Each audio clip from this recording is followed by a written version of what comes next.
Pareto optimality criterion or Pareto efficiency is a landmark in the field of welfare economics. Wilfredo Pareto put forward his own criterion of welfare maximization. According to Wilfredo Pareto, an economic change or reallocation of resources could lead to increase in welfare only when at least one individual should be better off without anybody being worse off. So nobody should be worse off, and at least one individual should be better off.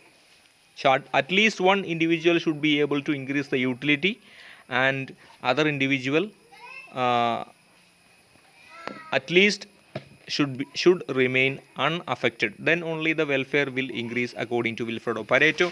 And in this video we are going to look at the first marginal condition required for the fulfillment of Wilfredo Pareto's optimality criterion. So that's about optimum allocation of commodities, or this is the condition for efficiency in exchange of commodities among two individuals. This is the first marginal condition, and we will be going to into the detail on the first marginal condition. And this is the efficiency in allocation of commodities among individuals.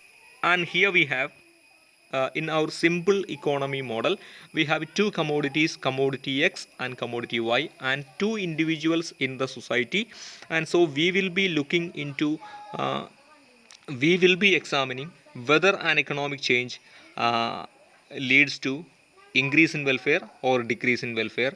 Depends on the reallocation of X and Y among individuals A and B. So commodities X and Y are to be allocated, and it will be reallocated among individual A and individual B. So as per the Paretian criterion or Pareto's optimality or Pareto efficiency, social welfare will improve when redistribution of these two commodities X and Y will increase A's utility with B's utility remains unaffected. So welfare will increase according to Pareto when the reallocation of these two commodities will improve the welfare of at least one individual, and it should not badly affect the other individuals in the society. So at least one individual should be better off, nobody should be worse off. That is the condition.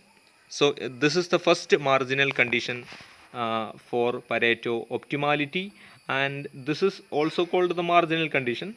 And so the first marginal condition here is the marginal rate of substitution of X for Y of individual A should be equal to the marginal rate of substitution of X for Y of individual B. So the MRS stands for marginal rate of substitution among X and Y.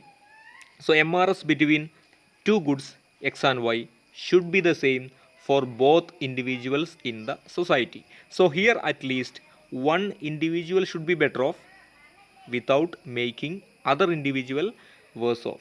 So nobody should be worse off, nobody should reduce the utility, at least one individual should be able to increase the utility. Then only the first marginal condition will be satisfied. So that will be the Pareto optimal. The welfare will increase the Pareto optimal. Welfare will increase as per the Pareto optimality only when the marginal rate of substitution of X for Y of individual A should be equal to that of individual B. Then only the first marginal condition will be satisfied, and welfare will increase only in that situation. So this is the first marginal condition for fulfillment of the Pareto optimality criterion, and we will be looking into the Edgeworth box diagram to show how does the reallocation of resources or an economic change or redistribution of commodities X and Y among individuals A and B. So we will be examining whether this redistribution increase the welfare of individual A and B or decrease the welfare of individual A and B. Here we have the Edgeworth box. Horizontal axis of the Edgeworth box, both top and bottom, is measuring the commodity X. So commodity X is measured along the horizontal axis and commodity Y is measured along the vertical axis. And here we have the contract curve and indifference map of individual A and individual B. So A1, A2, A3 and A4 are the indifference curves of consumer A. So we are hearing look into the simple economy model of two individuals and two commodities. A1, A2, A3, A4 are the indifference curves of consumer A. B1, B2, B3 and B4 are the indifference curves of individual B. And here we have the contract curve of OO1. OO1 is the contract curve. It is drawn by connecting the tangency points of the indifference curves of both A and B, so that the contract curve OO1 is passing through the tangency points of the indifference curves of both individuals A and B. And it is important to note that only on contract curve the marginal rate of substitution of X for Y will be equal for both individuals. Otherwise, MRS of XY will not be equal. That will not be the same. So it will be the same only only on the contract curve. But it does not mean that welfare will increase on all points of the tangency points. Here we have R, S, T and N. R, S, T and N are the tangency points of points of the indifference curves of both individuals. So all points on contract curve does not necessarily mean there will be an increase in welfare. So we have to look whether the welfare of the society increased or not. Here it is important to note again that welfare according to Pareto will only increase if the redistribution of commodities X and Y will improve the utility of at least one individual, and no individual should be worse off. Then only the social welfare will improve as per the Pareto's efficiency criterion. So here we can look at the change in social welfare. Initially, both individuals A and B are in equilibrium at point Q, that is not on the contract curve, that is off the contract curve. That is the point in which B2 and A2 are intersecting each other. So that is the initial point, but a redistribution occurs from this point, and that could lead to several points on the contract curve. Suppose the reallocation of redistribution of commodities X and Y from Q leads to R. So then let's look what happen if the economy, if both individuals, or if what happened to the economy at point R. So at point R, A1 is tangent to B4. That means individual B is better off undoubtedly, because from the initial point both individuals are just able to appropriate the second indifference curve, that is A2 and B2. So B has improved from B2 to B4 at point R, but A is just at A1. That means the utility of A has declined to A1. So that means A is worse off and B is better off. This is not welfare according to Pareto. And let's now look at point N. Point N.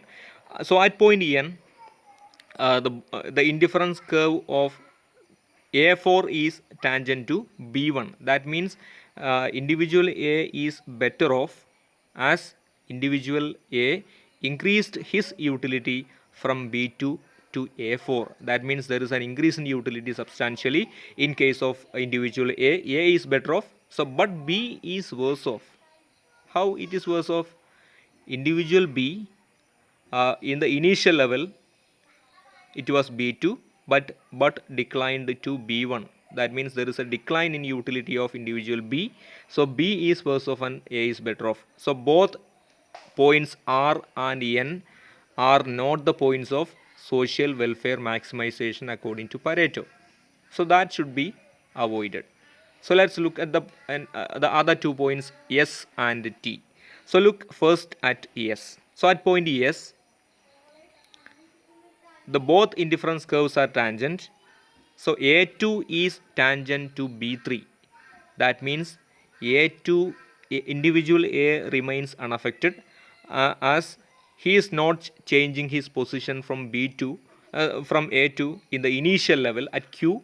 He initially he is able to appropriate A2 level of indifference curve, and there is no change in that. Even at point S, there is no change in position of A. A remains unaffected. But B is better off as utility of B has increased from B2 to B3. That means there is an increase in welfare according to Wilfredo Pareto at point S. So point S stands for social welfare maximization point as per the Pareto optimality criterion. And let's look also the point T. Point T is the tangency point of A3 and B2. So B2 individual B is remaining unaffected here as he is not changing his position from B2 at Q, and he is even at point T individual B is still on B2. There is no change in position of B. B remains unaffected. B is not worse off and B is not better off, but A is better off as he increased his position from A2 at Q to A3 at T. So A improved his utility, B remains unaffected. B is not worse off and B is not better off, but A is better off. A has increased the utility, has he appropriated higher level of indifference curve. So both S and T are the points of social welfare maximization according to Wilfredo Pareto, and R and N are the points of decline in social welfare according to Wilfredo Pareto. So this is the first marginal condition for the fulfillment of Pareto efficiency or Pareto optimality. Remind you that this is the first marginal condition for Pareto efficiency, and this is the first marginal condition, and this is the condition for efficiency in exchange of two commodities among two individuals, and this is on the optimum allocation of commodities, and we will be looking into the other two marginal conditions for Pareto optimality in the coming classes. Thank you.